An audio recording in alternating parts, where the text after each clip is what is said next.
September 10 புதன்கிழமை. அக்னியைப் போன்றது. இதோ நான் உன் வாயிலிட்ட என் வார்த்தைகளை அக்னியும் இந்த ஜனத்தை விறகுமாக்குவேன். எரேமியா 5:14. வேத வசனம் அக்னிக்கு ஒப்பிடப்பட்டிருக்கிறதை இங்கே நாம் காணலாம்.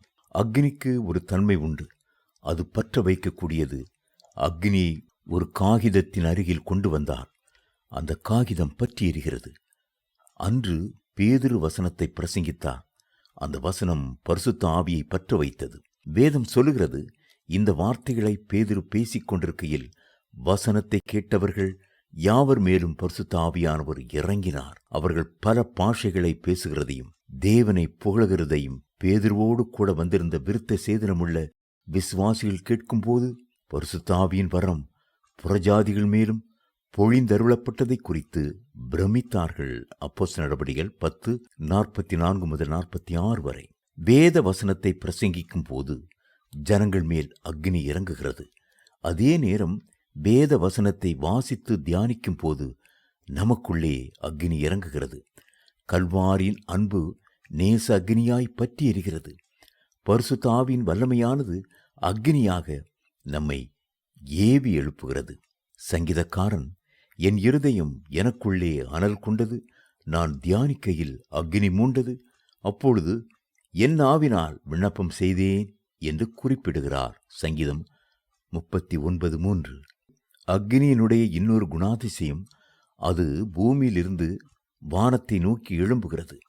மற்ற எல்லா பொருட்களையும் மேலே தூக்கி போடப்பட்டால் புவி ஈர்ப்பு சக்தியினால் அவை கீழே இறங்குகின்றன.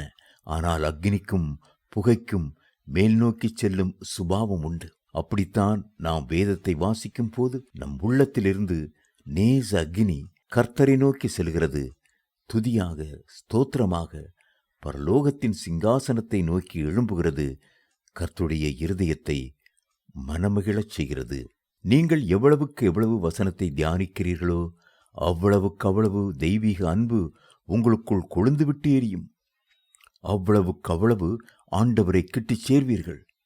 அவ்வளவுக்கு அவ்வளவு திடனுள்ளவர்களாய் விளங்குவீர்கள். வேத வசனம் அக்னியைப் போன்றது என்பதை உணர்வீர்கள். உன்னத பாட்டில் ஒரு அருமையான ஜெபத்தை நாம் காண்கிறோம். நீர் என்னை உமது இருதயத்தின் மேல் முதிரையைப் போலவும் உமது புயத்தின் மேல் முதிரையைப் போலவும் வைத்துக் கொள்ளும். நேசம் மரணத்தைப் போல் வலிது, நேச வைராக்கியம் பாதாளத்தைப் போல் கொடியதாயிருக்கிறது. அதன் தழல் அக்னி தழலும் அதன் ஜுவாலை கடும் ஜுவாலையுமாயிருக்கிறது. திரளான தண்ணீர்கள் நேசத்தை அவிக்க மாட்டாது, வெள்ளங்களும் அதை தணிக்க மாட்டாது. உன்னத பாட்டு 8:6-7. தெய்வ பிள்ளைகளே, உங்கள் உள்ளத்தில் இந்த அக்னி கொழுந்துவிட்டு எரிந்து கொண்டே இருக்கட்டும்.